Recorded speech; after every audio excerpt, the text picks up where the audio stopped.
Well, I forgot to say that 1 week from that day when I had shaved and not bled, all the warts had disappeared. Wow. Without my having any treatment. But anyway, after that experience of experiencing the energy and being in the center of it, I had just signed with a new agent, Fifi Oscard, who was a big agent, and she had a lot of agents working for her. But it was hard to get an audience with her, a sit down with her. I'd signed 6 months before, and they'd promised me all kinds of auditions, and I hadn't gotten anything. So I determined I was going to go the next day and just say that to her and, call her on it. But I was scared.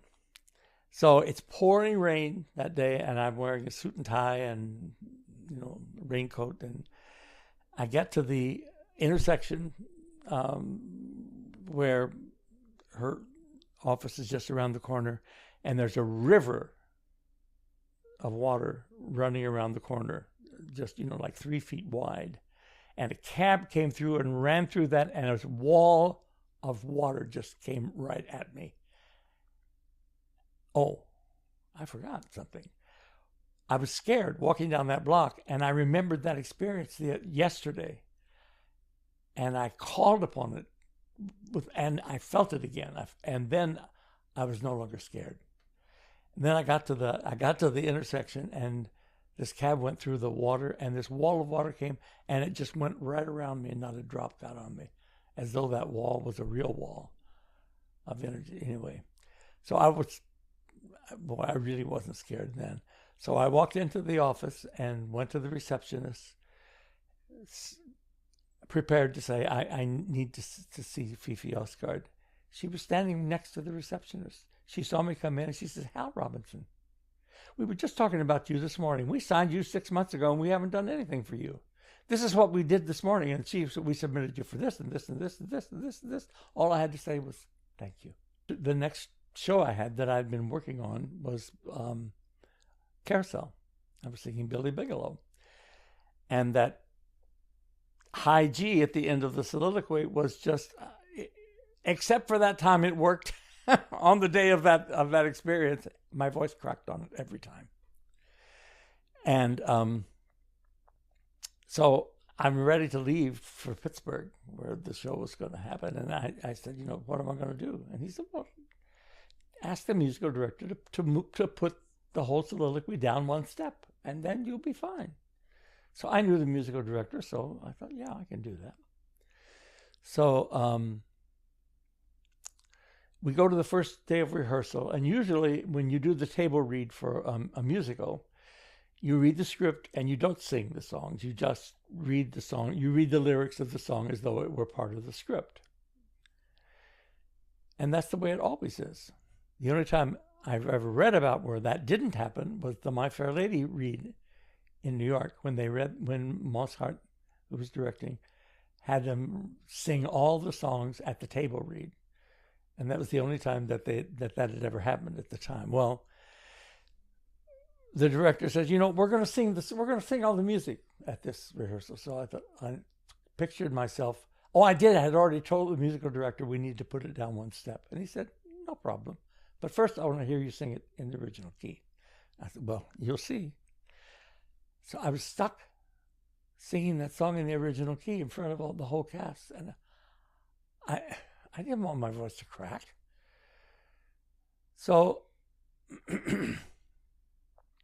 I had a relationship by this time with that presence that Joel Goldsmith talked about. And was that connected to the love presence? I don't know that I made it. Of course it is, yes. But I don't know that I was aware of that. Yes. But I knew that there was that place within me that I could call upon to do something, to help me do something that I couldn't do. Yes. Just by myself. Yeah. So you opened the channel wider or something, or? I just called upon that place, wherever it is. Mm-hmm. I knew it was deep within me. And we came to the soliloquy. I said, okay, I can't do this, so you got to help me. So I sang it through, and that high G popped out clear as a bell. And the musical director said, no problem. I was stuck singing that high G 8 times a week for 3 months. And did you hit it every time? Not only did I hit it, there were times when I had no understudy. None of us did, even though it was an equity company. I would Julie would tell me that she was pregnant, and I would take her, help her up the steps and into the house. We'd both exit into the house, and I would say, okay, it's all yours. And I'd come back out and I'd sing the soliloquy. There were times when I had laryngitis, and I could hardly, my speaking voice was so husky, and my singing voice was too. Everything except that high G always popped out clear as a bell. Wow. And several weeks into the run, I went to a party, and there was an Episcopal priest there he says, I've seen the production 3 times, and I love it. I love your performance, but there's one place that's absolutely magic. Guess what it was? It was the high G. Yes. High G. No, not C, but a high G. Wow. It's a baritone's high C. Wow. So it sounds like between when you were in love and you were doing that competition, and that you just kept winning, and when you were in this state of love in your life, your talents for performing increased. And then when you got into this nirvana state of love and you asked for this, it opened things up for you each time. It did. Thank you for teaching me that. I did. Thank you for helping me understand that.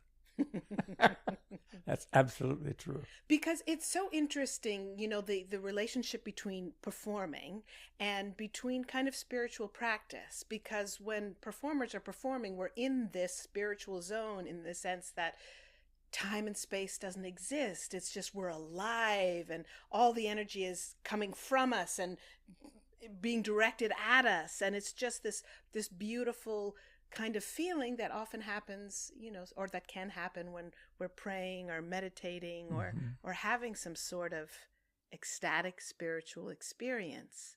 And in your life, you kind of flow between artistic performance and spiritual experience. They're so intertwined. Well, you might guess I have a story that absolutely demonstrates that. Oh, I'd love to hear it. And it was many years later. But I had been doing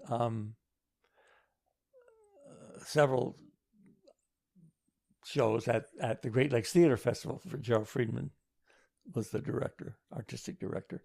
In fact, I had done, he cast each show separately, but I had done all 6 shows the season before. Mm-hmm. So as I came into the next year, I came, and he had cast the whole season, which I don't think he'd ever done before. Mm-hmm. But he had cast me in all the shows. And our first show was Shakespeare's Love's Labour's Lost, and I was playing Boyette, who was a very aristocratic character. Yes, he was the princess's personal attaché, mm-hmm. And I was suitably thin at the time. And our next show was Man and Superman, and he had cast me as oh dear, I was afraid this would happen. In any case, Ramsden, Roebuck Ramsden, mm-hmm. Who was a burly kind of gruff guy. I wore a fat suit to do it eventually. But the director for the next show came in for opening night of Love's Labour's Lost, and we were starting to rehearse the next day for Man and Superman. And I met her, and I could see her looking me up and down and thinking, this man is miscast. It's as though she said it out loud. Uh-huh. Yeah, I know. Yeah. And so we started the rehearsals, and I had never done a Shaw play. Mm-hmm. And this director had never directed a Shaw play. by her own admission.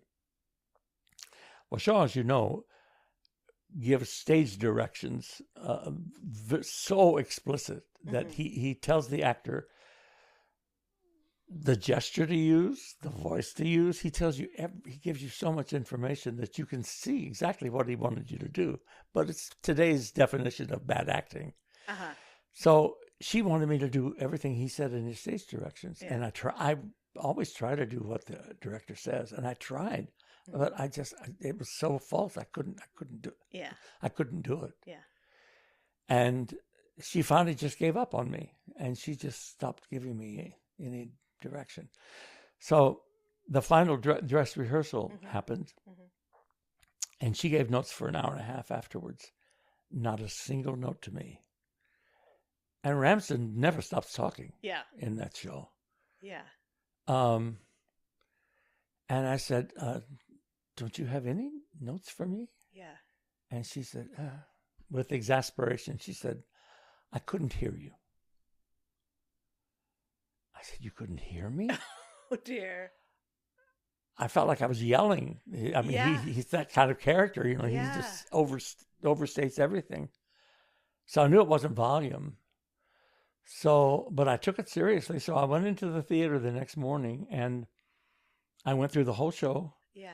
And I just consciously forwarded it into the mask and put the consonants forward just so that I over-enunciated and made it as clearly spoken as I could. And that's all I could do. Mm-hmm.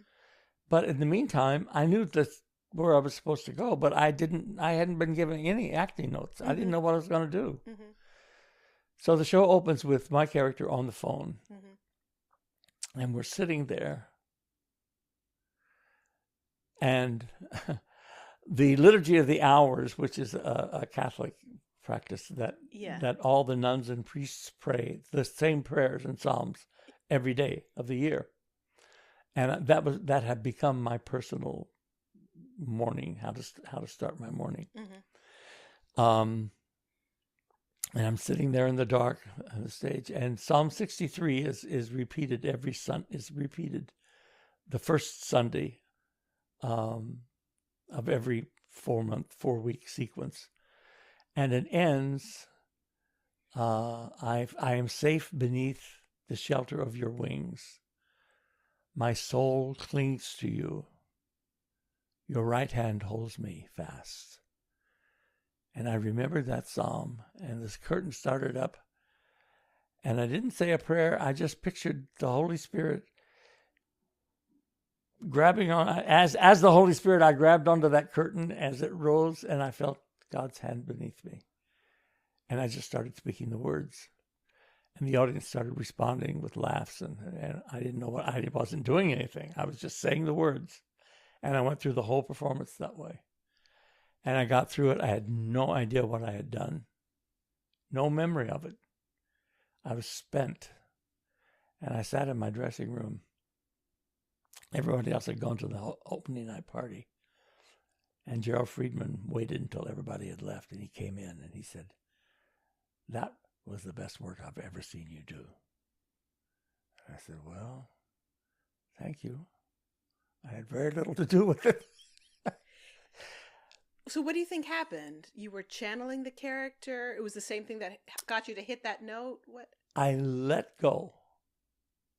I did what every actor aspires to do. You know the mechanics of the role. You know what the intentions are. And you just let go and let the performance come through you. And so in a way, are you saying you have this trust and you have this deep connection to the divine, and on stage you trusted that you could let go into the character, that it was beyond, without consciously doing anything except what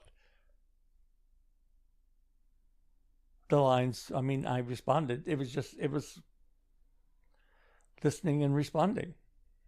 What we all aspire to. But because I couldn't remember what I had done, I had to do the whole I had to repeat that every night. Oh man. And it was exhausting. Not ultimately, it wasn't. It was the most freeing experience I've ever had on stage. Oh, wow. But I went to the opening night party that night and late, and the director came up to me and she said, "I owe you an apology."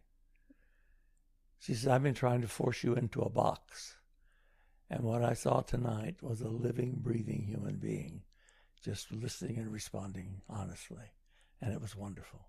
Oh, that's so beautiful, Hal. But it taught me. I mean,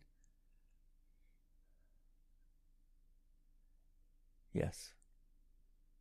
Wow. One of the many incredible things that you've done is that you took a break from your acting career to build a homeless shelter for families in San Francisco. And Yes. how did that happen? I only know that you were doing great in New York, and you were in the was it? Yeah, it was a fantastic. Oh, tell me. I was doing El Gallo downtown. Yeah, which tell me is about that. Wonderful experience. You know, the Fantastics. And was this in the 70s, the 80s? It was in the 70s, 1974. Yeah. Oh, that's the year I was born. Really? Yes. Well, I was celebrating it. Thank you. By doing the Fantastics. Thank you. I felt it. Well, you were born in December, right? Yes.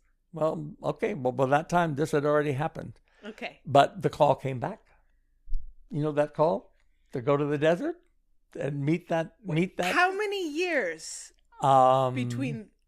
Well, that was 1967.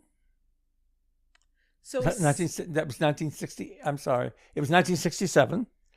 And this was now 1974. Wow. So was that 7 years? Yeah. I think. Anyway, yes, it came back. But not the way I was tricked. By God? By who? Yes. By faith, by God, however you want to call it. Yes. I had no idea it was happening. Yeah. I was just having a good time doing the Fantastics. And you had a certain kind of energy on stage that people were really moved by. Yes, that same energy that I had felt back in 1967 that surrounded me. The Nirvana bliss? Yes. You brought that on stage? It brought me on stage.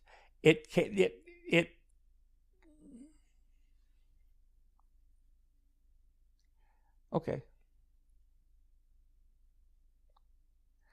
All right. I'm still studying with Warren Robertson. Yes.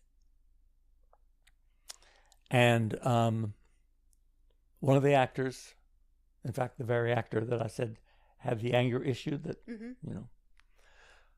Warren was directing a production of Moby Dick. Yes. That was an all-male cast. And it was Orson Welles' Moby Dick. Orson Welles had made it into a play. And I don't even remember the character I was playing, but the actor who was playing Ahab was this actor who had the anger issues. And he got cancer in his right knee, and the doctors wanted to amputate his leg at the knee. And he refused to have surgery. He said, I don't want to weaken my body with the surgery. I want to be healed. I think I can be healed. So he was going to every possible source of healing. And I had met, I left this out actually. I had met this little order in Pittsburgh where I was doing these shows where I did Guys and Dolls and Men of La Mancha and Carousel. And that was with the high G. Yes. Yeah. I'd gone to a Sunday morning service that they had because my friend Ford Hill, he was my accompanist in college and for many years afterwards. And he was kind of a spiritual guru for me. He's the one that introduced me to Gurdjieff and then Goldsmith. Oh, and, yeah.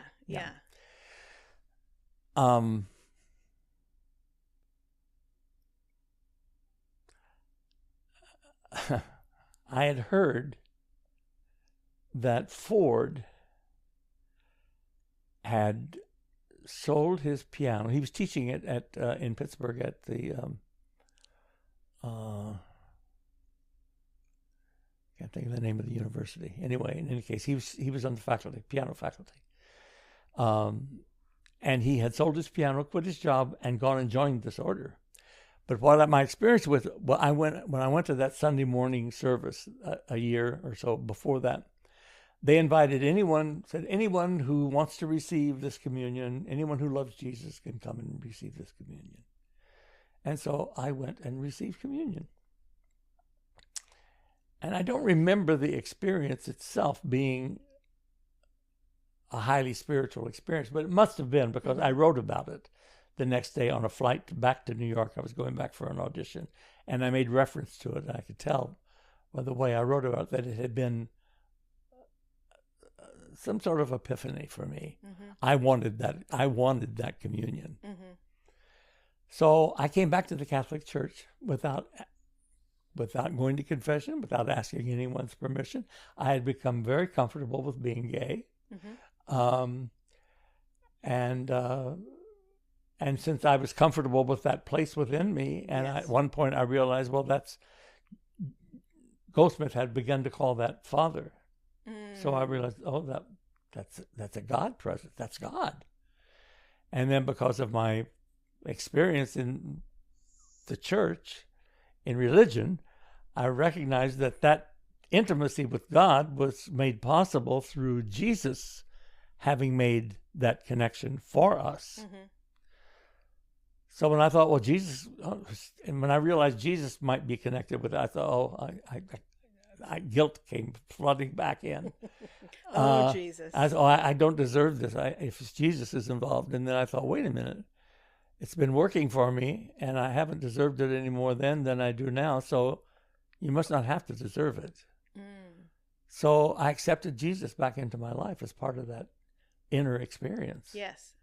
So I had this intimacy with God and with Jesus. So it was easy for me to come back into the Catholic Church and have communion. But as I said, I didn't ask anyone's permission. I just gave myself permission. Yeah. So by the time, now in 1974, I was fully back into the Catholic Church. I was going to Mass every day. I was greedy for the communion. And I felt so comfortable with my relationship with God and with Jesus. And my friend Rick Crislip came to stay with me in New York while he went to some auditions. He was a musician. Yeah. Professional guitarist. And he stayed with me, and he had just become a Mormon. And Mormons want to share their faith. I mean, yeah. I think they have to do it every day. Yeah.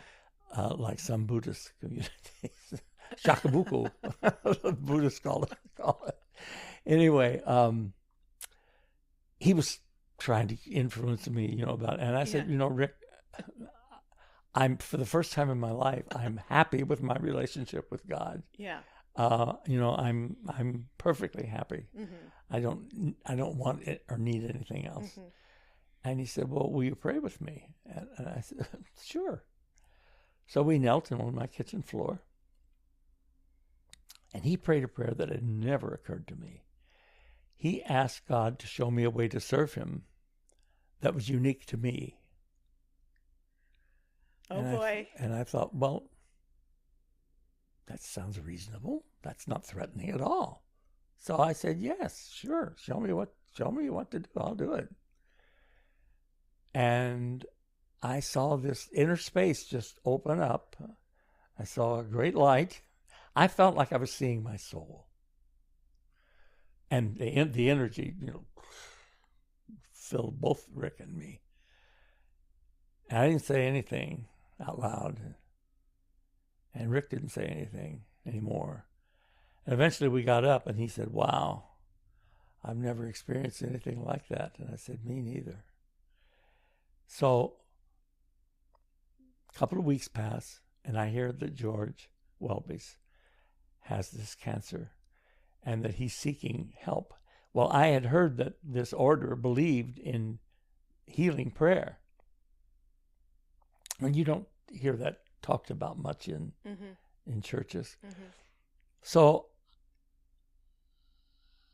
that one time when I had gone to that in Pittsburgh to a service, there was coffee afterwards, and coffee hour, and I was sitting around, and there were these 3 sisters who were they were the only order there, and the rest of us were just, acolytes.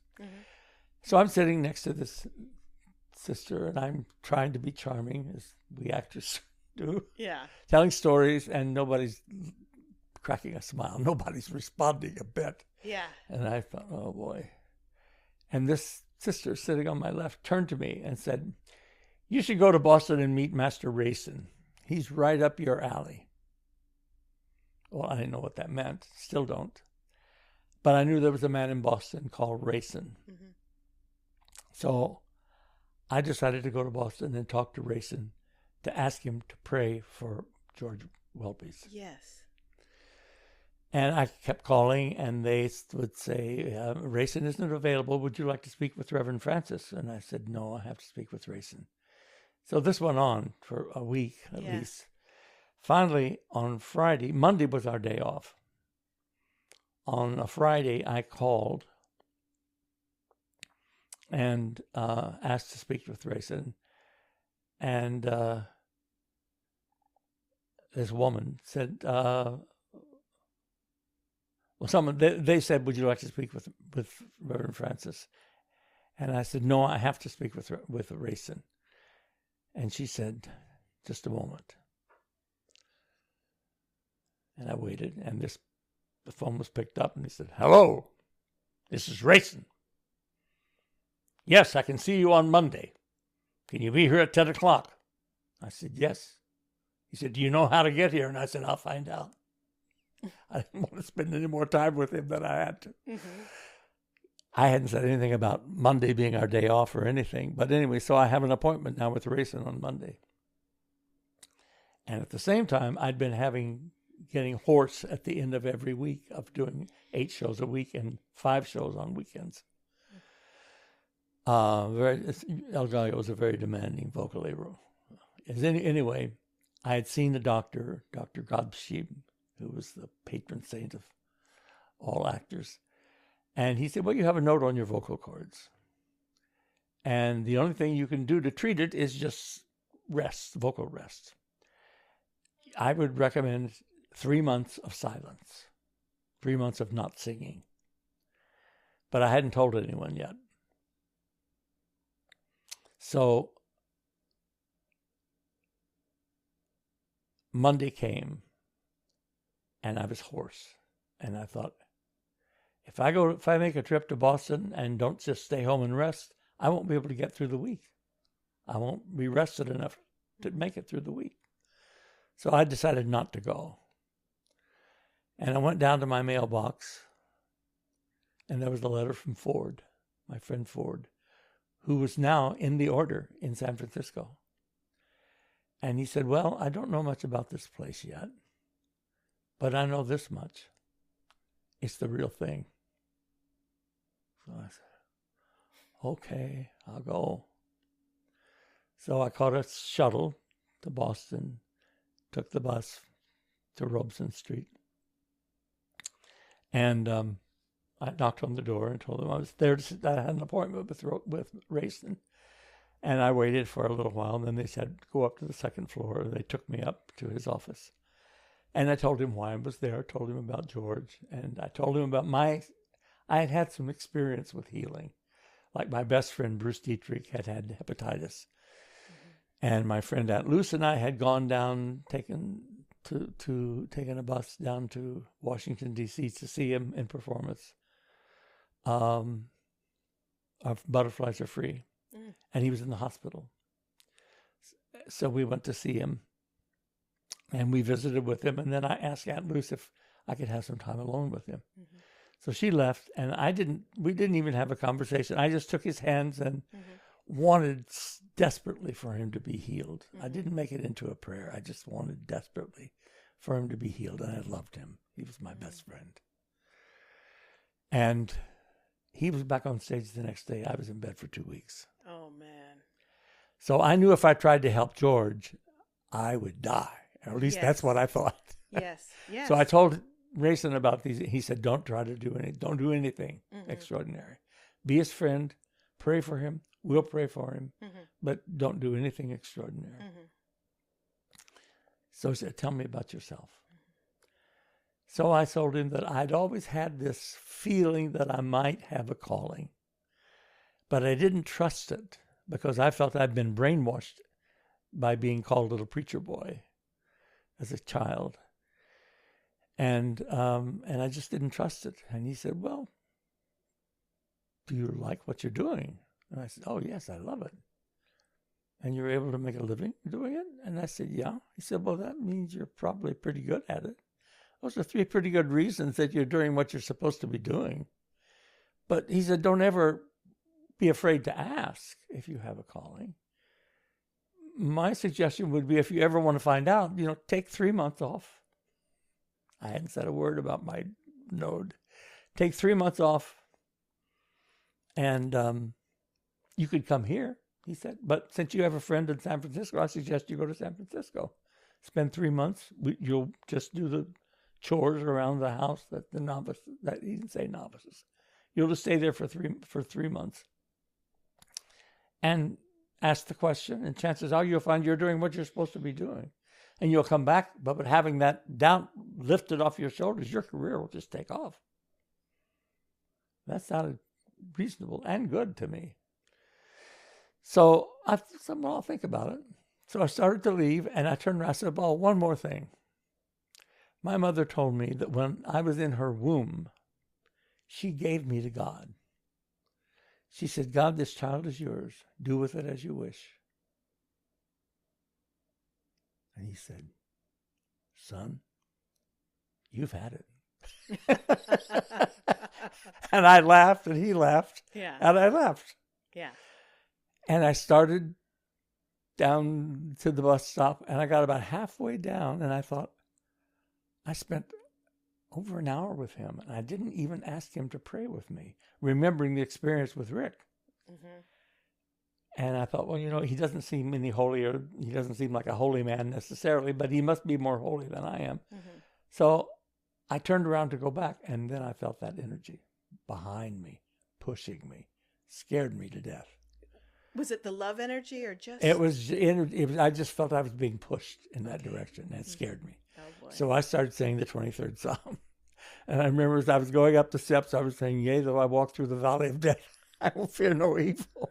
And I knocked on the door. And Rayson, who had been so elusive and hard to reach, answered the door. And I meant to say, will you pray with me? But I said something that was not in my vocabulary. I said, will you bless me? And he laughed and he said, sure, come on in. Go up to the chapel. I'll be up there in a minute. So I went up to the chapel. There was one other person there, a young brother, a young guy, sitting and I sat 2 rows behind him on the aisle. And I was just sitting there trying to be in the right place or pray. I don't know what it was. Anyway, I felt a tap on my shoulder. Oh, yeah, just like that. And I opened my eyes, and there was this woman in a yellow robe. Looked like a ceremonial robe to me, with a golden tassel around her waist. And there was Rayson up in the front, also in a white ceremonial robe with a gold tassel. All the lights on the altar were lit. All the candles were lit. And I thought, I didn't mean for you to go to this trouble. I just wanted to pray, so. She led me up there, and he motioned for me to kneel. There were 3 large candles in a triangle in front of the altar. He had me kneel in the center of those. And he put his hands on my head. She put her hands, one on my solar plexus and one on my back. The same positions as the solar plexus. And they didn't say a word. So I thought, well, we got to get this going. So I started to pray. And I remembered the thing about your emotions being stored in the body, So I thought of every negative emotion I could think of and asked that it be lifted from me. I thought, take away all old anger. And I just felt it leave my body. And I thought, all old hurt. I thought every negative emotion, all grief, all sadness, all resentment, anything I felt, and every time I felt it, just felt it leave. I could feel it in my body. It was leaving me. And I finally ran out of things, and they still hadn't said anything. Rayson told me later, much later, months later, he told me that what happened was, as I was kneeling there, I began to collapse from the center until I was in a fetal position with my head on the floor. I had no idea that was happening. But at this point, that's the position I was in. And finally I thought, well, take from me all personal need. And again, I felt it go. And then Rayson said something that I never heard again ever in the order. It's right out of my Baptist background. He said, do you accept Jesus Christ as your personal Savior and mediator? And I thought, I've already done that. So I didn't answer. And he asked me again, same thing. And I said, I've already done that. I mean, I thought this. He asked a third time, and this time it sounded like thunder. And his voice could sound like thunder when he wanted it to. And I remembered Rick's prayer. And I thought, well, in the spirit of Rick's prayer, I can say yes in a new way. Mm-hmm. So he had asked me 3 times. I said yes 3 times. And when I did, if I thought I was filled with energy when I knelt with Rick, this was like, it was so powerful. If I hadn't known it was something holy, I would have run for my life. Mm-hmm. I felt like I was on fire. Wow. And I was just spent.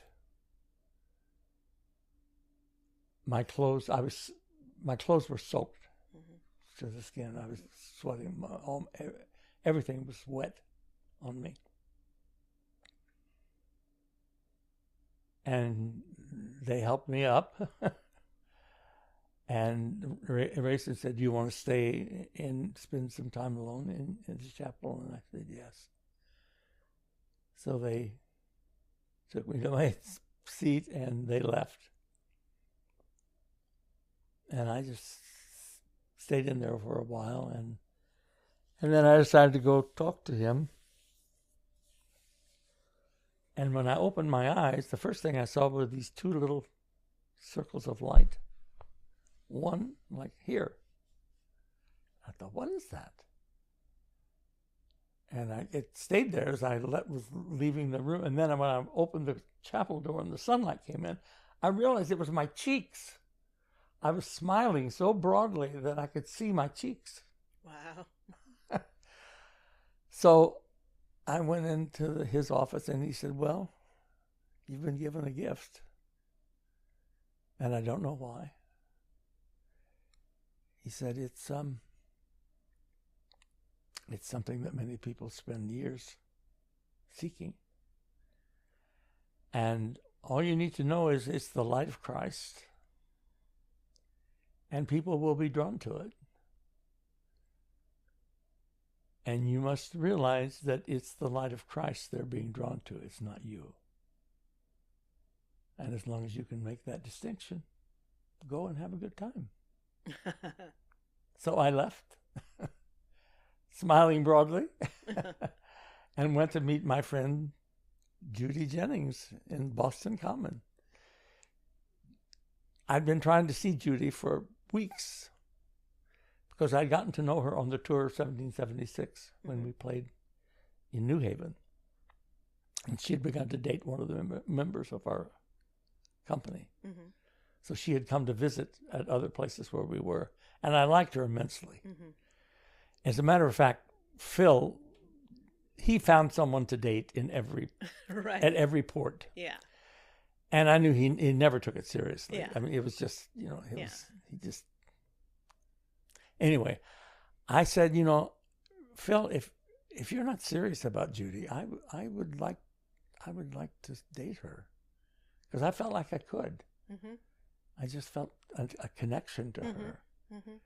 And he said, no, that's fine. Go ahead. No, you know, nothing to me. And then a day later, he says, you know, I've been thinking about it, and Judy really is special. I really do want to keep seeing her myself. So I said, okay. So when we got back to New York, we kept gathering. I mean, a select group of us kept gathering together, and Judy would come down and always spend the weekend with Phil. Mm-hmm.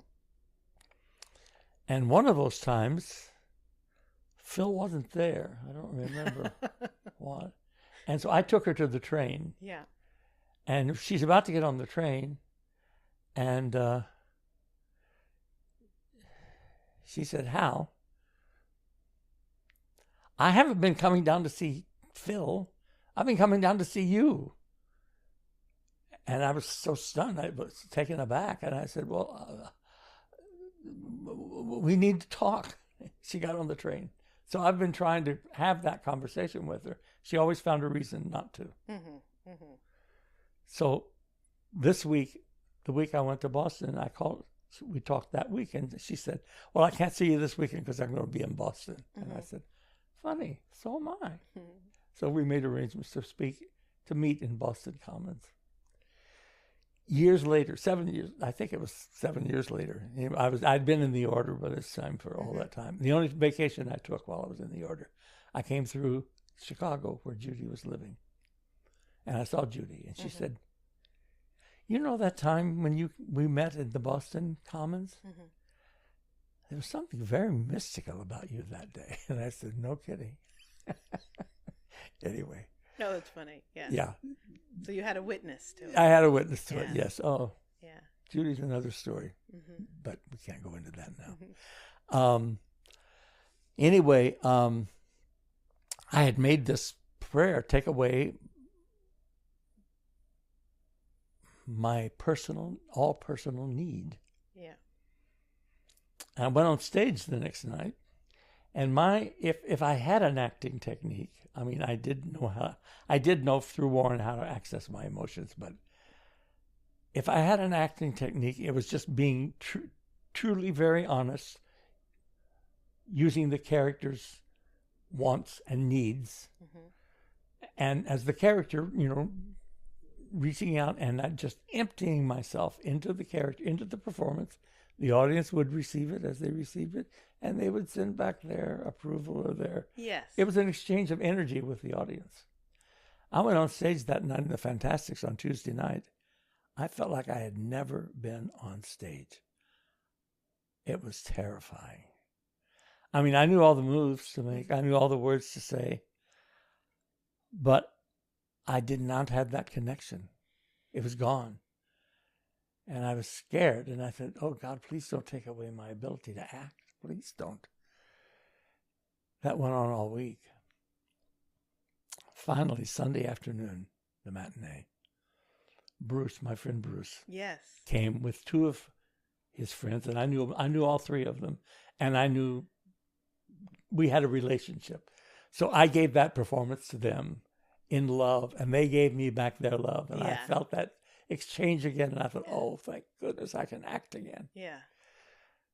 That night, I went on stage, and that energy that we've been talking about, just came through me, into my voice. I could feel the vibrations of the energy on my vocal cords, and I could feel the energy coming out. It did not interfere with my performance. I mean, I knew what my job was, what the relationships were. It didn't, but I could feel that energy just coming out. And I saw it change people sitting in the first row. These old men dragged there by their wives with their feet out on the playing area, not wanting to be there, falling asleep. And I could just see them come alive. and by the end of the performance, they were clapping like children. Oh, wow.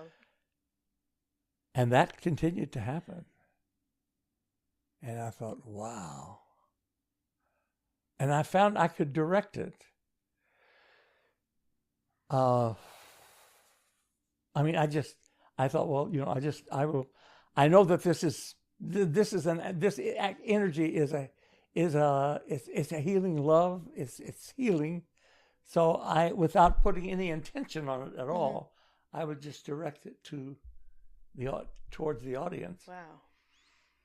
And I thought at one point, wait a minute, what if the text we were doing was not the Fantastics, which is a beautiful script about remembering first love. What if it were the Gospel of John? What could that energy do with that kind of connection, that kind of text? And I realized I wanted to know more about this. And I realized that the order was the source of that teaching. So I decided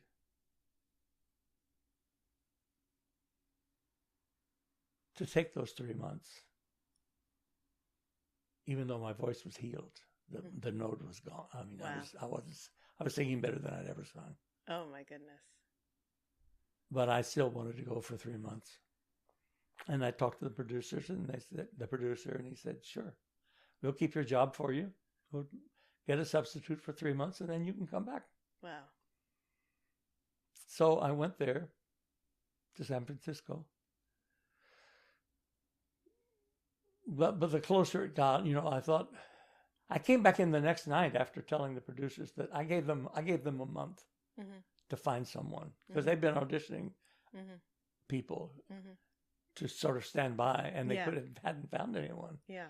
So I gave them a month, and I came in the next day, and they said, we found someone. He wants to start next Monday. Wow. And I thought, wait a minute.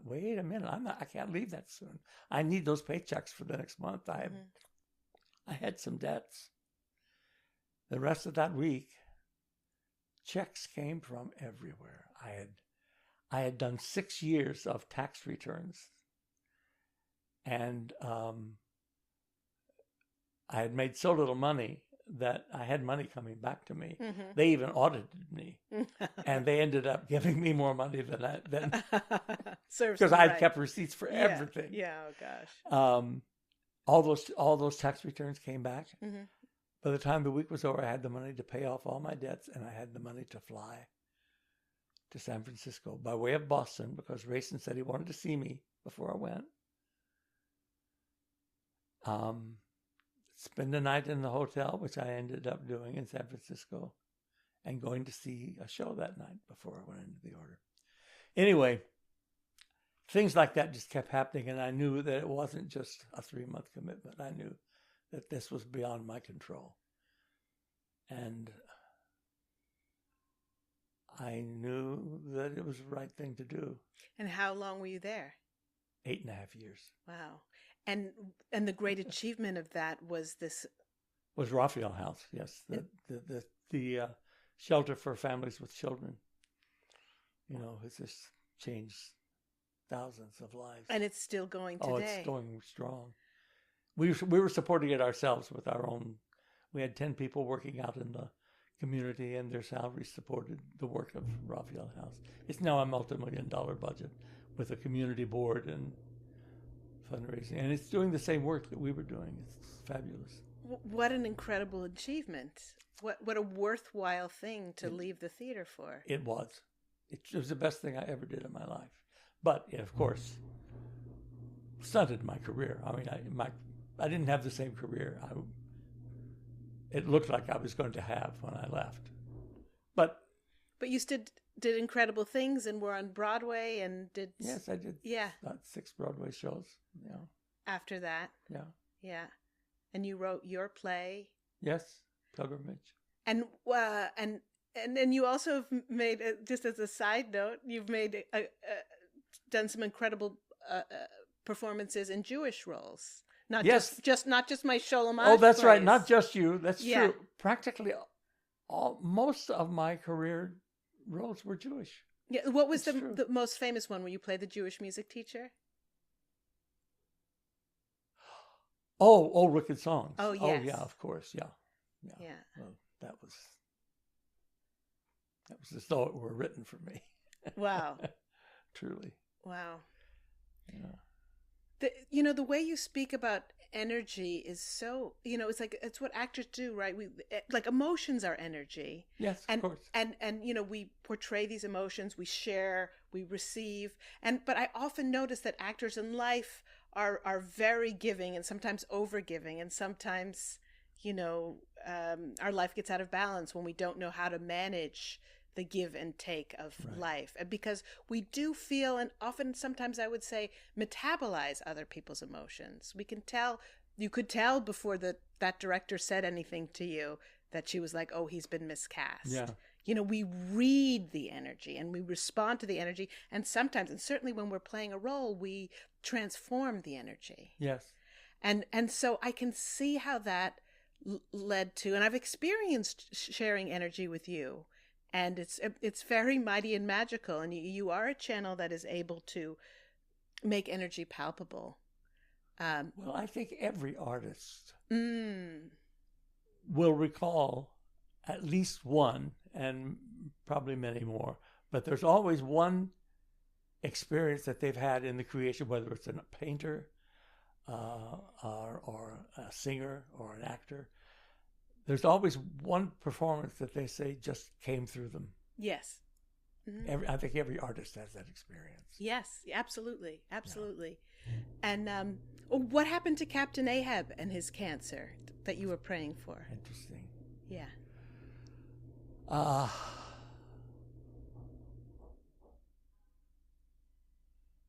the time I left, I was ready to leave to go to the order, and I knew that's what was happening. I asked to see him. He had asked the people not come to see him. But his partner, Tricia O'Neill, wonderful actress, I called Trish and asked her if I could come and see him. And he agreed. So I went to see him, and I told him what had been happening to me. And I said, it's all because of you. And he said, well, I've already learned what I needed to learn. He said, I've learned how to love and how to receive love. So I'm ready to go. So I went into the order in July. The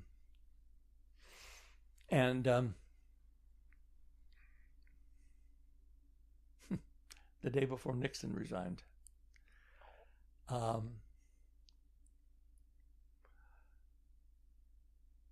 It was in October. And I went, of course, with high expectations, having had that kind of experience, and going to the order to try to find out how to do that. How to do what I was already doing, frankly. Yeah. And my good friend Bob Waite, who was my lifelong friend, fraternity brother, fellow actor here in New York, whose family is like my family. He sent me a postcard. Probably the second week I was there, I got a postcard from Bob, and it had an alligator on the front. And it said, don't forget. He said, when you're up to your ass in alligators, don't forget that your primary objective was to clean the swamp. Well, that's exactly what happened to me. I spent every day just getting through the day, because that's how they asked me to take a vow of obedience for the 3 months I was there. Yeah. Well, that's the only vow that novices take. So I had literally become a novice without realizing it. And I just, every day, the day just took over and you got through the day.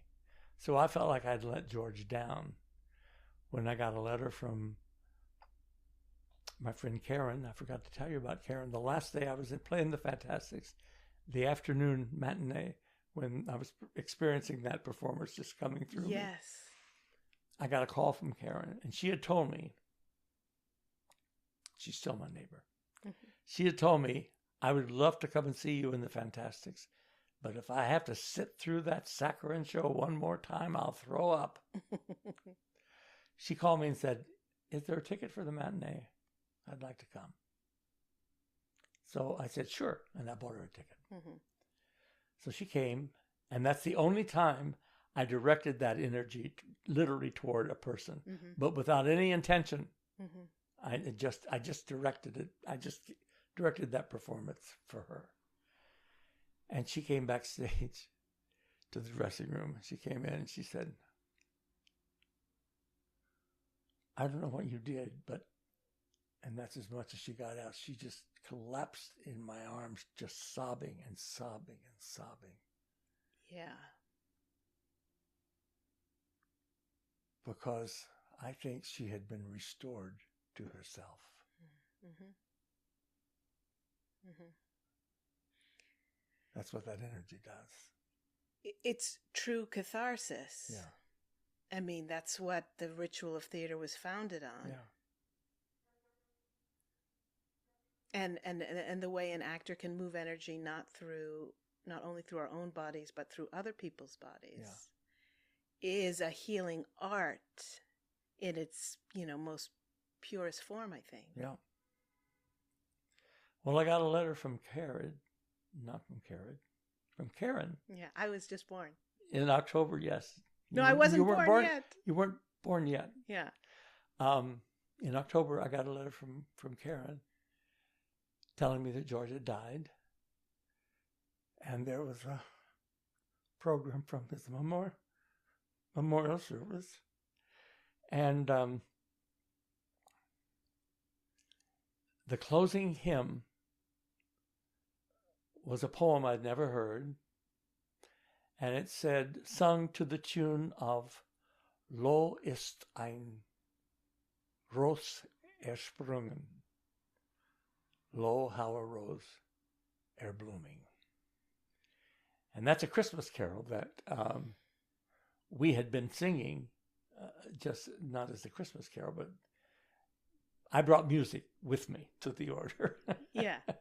And pretty soon the whole house was singing.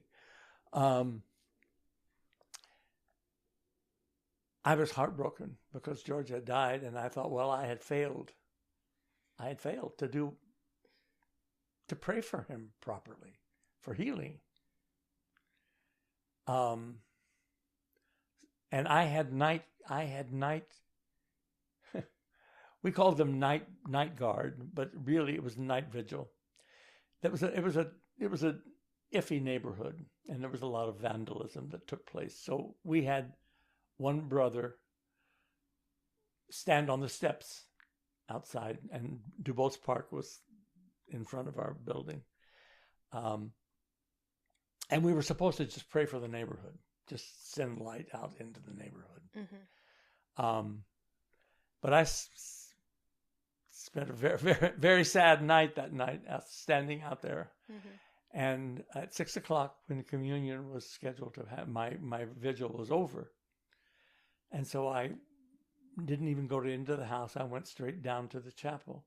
And as I did, there were two sisters there that had come all the way across town to have Mass at our place, even though they had, in their chapel, they had a Mass right there. And they met me at the door into the building. And this sister said, "Here, I thought you might want this." And she handed me a music copy of Lo, ere a rose are blooming. And I knew it was from George. That George was okay. And that poem was, in speechless prayer and reverence, dear Lord, I come to thee. My heart with love thou fillest, yea, with humility.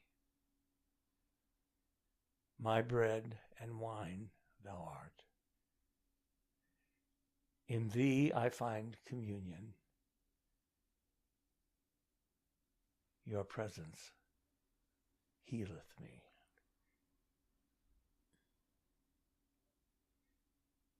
And that became the whole order learned that. Beautiful. Yeah. Beautiful. Well, Hal, we've been talking for 2 hours. And now that we're weeping, I think it's a good time to stop for now. Okay. But thank you so much. This was such a beautiful conversation, as it always is with you. Thank you and, so much. You know that I love to call you the Thomas Merton of Hell's Kitchen, which you are, and you're No. you are, and No you way. continue to be such a spiritual and artistic and community inspiration to everybody who has the great good fortune to know you. Thank you, Caraid. And you are that for me as well. Thank you.